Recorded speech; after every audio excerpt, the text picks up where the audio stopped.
Welcome again, friends. Today we are going to learn third unit. In this unit there are two lessons: manage your stress and stress control exercise. આજે આપણે manage your stress વિશે વાત કરવાના છીએ. Stress શું છે, કેમ થાય છે અને એના રીઝન શું છે, એના પર કંટ્રોલ કેવી રીતે લાવી શકીએ આપણે, એ બધી વાતો આ પાઠમાં લખેલી છે અને આપણે આજે એને ભણવાના છીએ. લેસન શરૂ થાય છે મિત્રો. Mind, emotions and body are closely interlinked and always work together. ત્રણ વસ્તુની વાત કરી છે અહીંયા આગળ.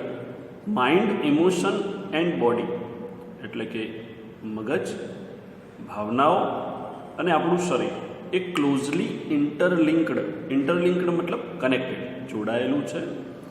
એન્ડ ઓલવેઝ વર્ક ટુગેધર અને સાથે મળીને કામ કરે છે. It helps you distinguish them more clearly if you try to understand them separately. તમને મદદરૂપ થશે એને ઓળખવામાં. ઇટ હેલ્પ્સ યુ ડિસ્ટિંગ્વિશ મતલબ આઈડેન્ટિફાય, ઓળખવું. મોર ક્લિયરલી, તમે એને મોર ક્લિયરલી ઓળખી શકો, જાણી શકો.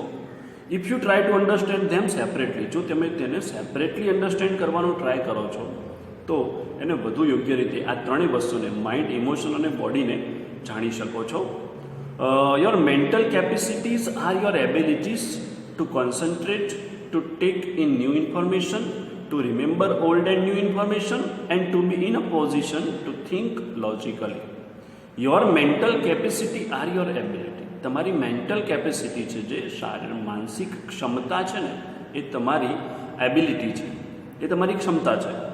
એ શું કરવામાં હેલ્પફુલ થાય છે? ટુ કોન્સન્ટ્રેટ, જેના કારણે તમે ધ્યાન આપી શકો છો, કોન્સન્ટ્રેટ કરી શકો છો.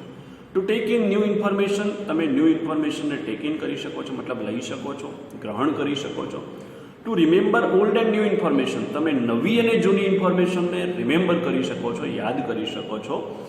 And to be in a position to think logically, અને કોઈ પણ બાબતે તમે લોજિકલી થિંક કરી શકો છો એવી પરિસ્થિતિમાં હો છો. કોના કારણે? ફક્ત ને ફક્ત તમારી મેન્ટલ કેપેસિટીના કારણે. મેન્ટલ કેપેસિટી તમને આ રીતે હેલ્પફુલ થાય છે. You need your mental capacity in order to study, to work, to impose a constructive and workable order on your life and to make rational day to day decisions. કે છે કે you need your mental capacity. માણસને mental કેપેસિટીની જરૂર પડે છે. ક્યારે? In order to study, ભણવા માટે, ભણવાના હેતુથી જરૂર પડે. ટુ વર્ક, કામ કરવા માટે પણ મેન્ટલ કેપેસિટી જોઈએ. To impose a constructive and workable order, એક રચનાત્મક અને વર્કેબલ કામના જે ઓર્ડર છે, મતલબ એ ગોઠવણ કે આ કામ પછી આ કામ કરવું, એને ગેધર કરવા માટે પણ, એને કલેક્ટ કરવા માટે પણ મેન્ટલ કેપેસિટીની જરૂર પડે છે. And to make rational day to day decisions, અને વ્યાજબી ડે ટુ ડે ડિસિઝન્સ લેવા માટે પણ મેન્ટલ કેપેસિટી જોઈએ.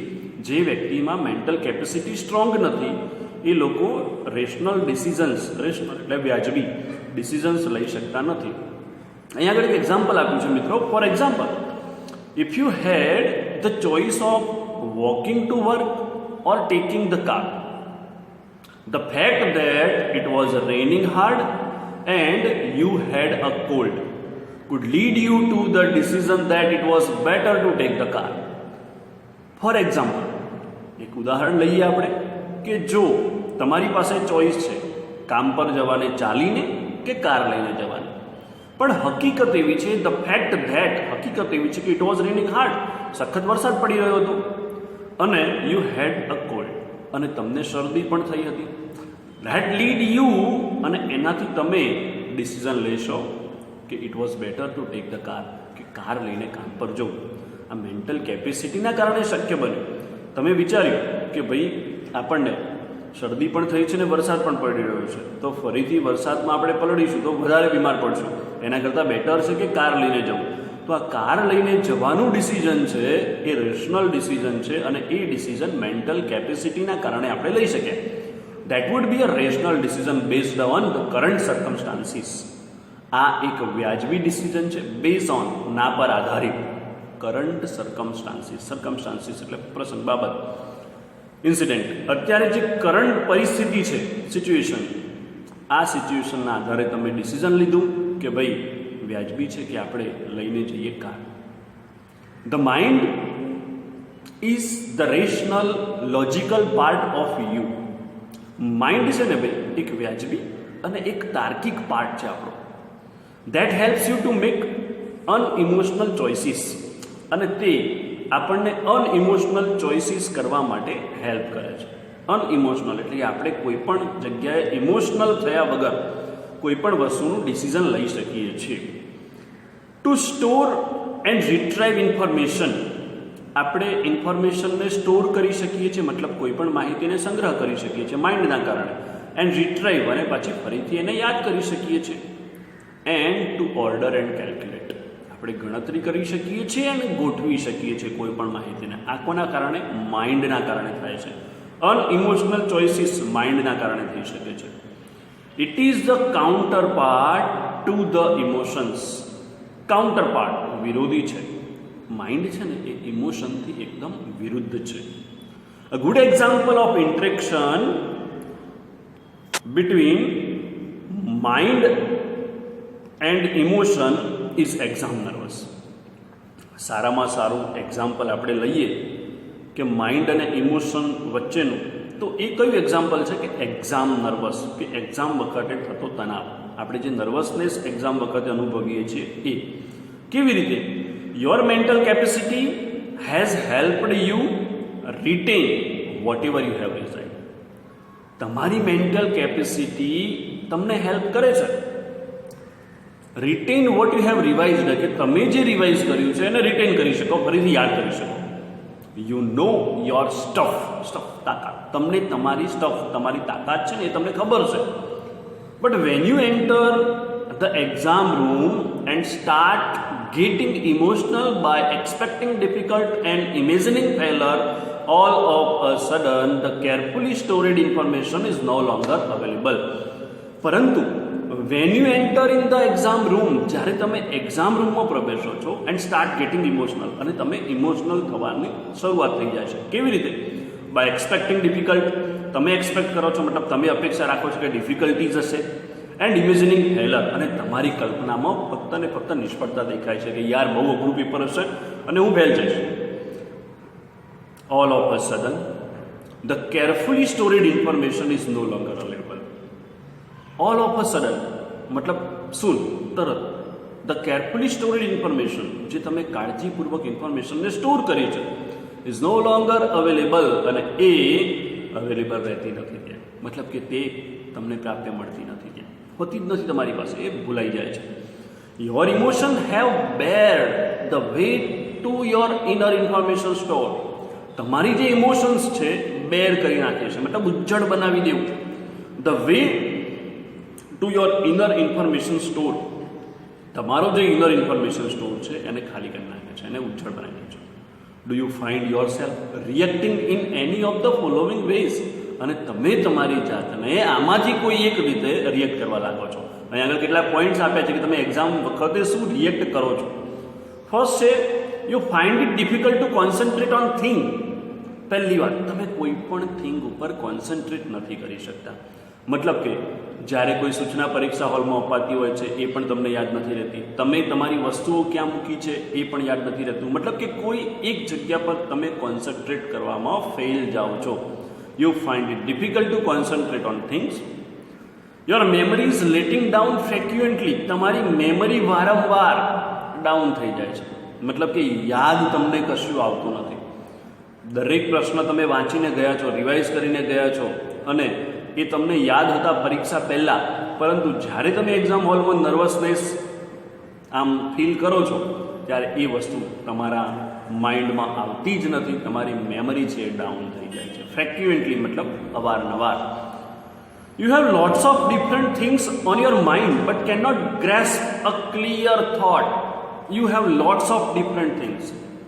ઘણી બધી ડિફરન્ટ થિંગ્સ તમારા માઇન્ડમાં હોય છે, અલગ અલગ વસ્તુઓ તમારા માઇન્ડમાં હોય છે, but you can not grasp a clear thought. જે સચોટ ચોક્કસ વિચાર તમારા માઇન્ડમાં ગ્રેસ્પ થવો જોઈએ ને ગ્રહણ થવો જોઈએ, નથી થતો.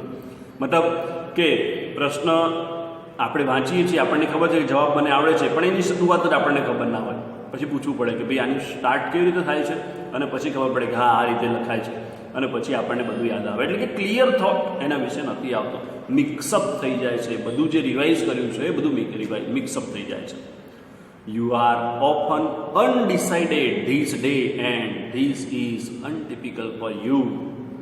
તમે આ દિવસોમાં અનડિસાઇડેડ રહો છો, મતલબ તમે કશું નિર્ણય જ ન કરી શકો, કોઈ નિશ્ચય થાય જ નહીં તમારાથી, અને અનટિપિકલ છે તમારા માટે. આવું કદી પહેલાં બન્યું જ નથી.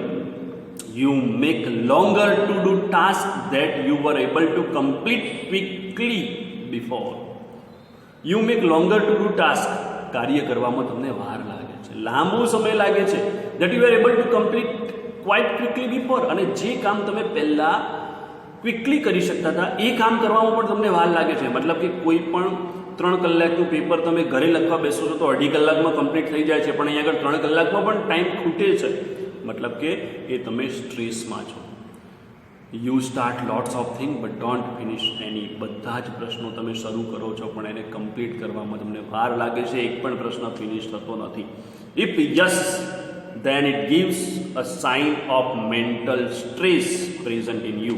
અને જો આ વાત સાચી હોય, તમે આવું અનુભવતા હોય, તો તમારે સમજી લેવાનું કે તમારા મેન્ટલ સ્ટ્રેસ છે.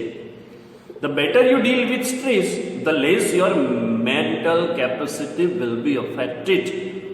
શું કહે છે કે જો if yes then it give a sign of mental stress present in you. જો સાચી વાત છે કે તમારામાં મેન્ટલ સ્ટ્રેસ છે, તો the better you deal with stress, જો તમે સ્ટ્રેસની સાથે સારી રીતે ડીલ કરી શકો છો, the less your mental capacity will be affected. તમે સ્ટ્રેસમાં હો અને સારી રીતે ડીલ કરો તો તમારી મેન્ટલ કેપેસિટી પણ ઓછી અસર પામે છે. The following exercise will help you to build better stress resilience and rebalance. અહીંયા આગળ કેટલીક એક્સરસાઇઝ આપેલી છે. ફોલોઈંગ એક્સરસાઇઝ 4 પ્રકારની એક્સરસાઇઝ આપેલી છે જે તમને તમારા સ્ટ્રેસને સારી રીતે રીસાઇલેન્સ કરવામાં, ફરીથી શાંત કરવામાં અને તમને રીબેલેન્સ કરવામાં મદદરૂપ થશે. If your mental capacity has already started to સફર ડ્યુ ટુ સ્ટ્રેસ, તમારી મેન્ટલ કેપેસિટી ઓલરેડી સફર કરવા માંડી હોય સ્ટ્રેસના કારણે, તો આ બધી એક્સરસાઇઝ છે એ એક્સરસાઇઝ તમને કામ લાગશે. તો મિત્રો 4 પ્રકારની એક્સરસાઇઝ છે અહીંયા આગળ. પહેલી છે સ્ટોપ ઓવર થિંકિંગ, સેકન્ડ છે સેલ્ફ હિપ્નોસિસ, ત્રીજી છે મેન્ટલ ક્વિક ફિક્સ અને એન્ટિસિપેટિંગ સક્સેસ. આ 4 પ્રકારની એક્સરસાઇઝ કરવાથી તમે ગમે એવો સ્ટ્રેસ હોય તો એ સ્ટ્રેસને દૂર કરી શકો છો મિત્રો. તો આના પછીના લેક્ચરમાં એ 4 પ્રકારની એક્સરસાઇઝ કેવી રીતે કરવાની એ એક્સરસાઇઝની વાત આપણે કરીશું. આ લેક્ચર આપણે અહીંયા આગળ પૂરો કરીએ છીએ. Thank you.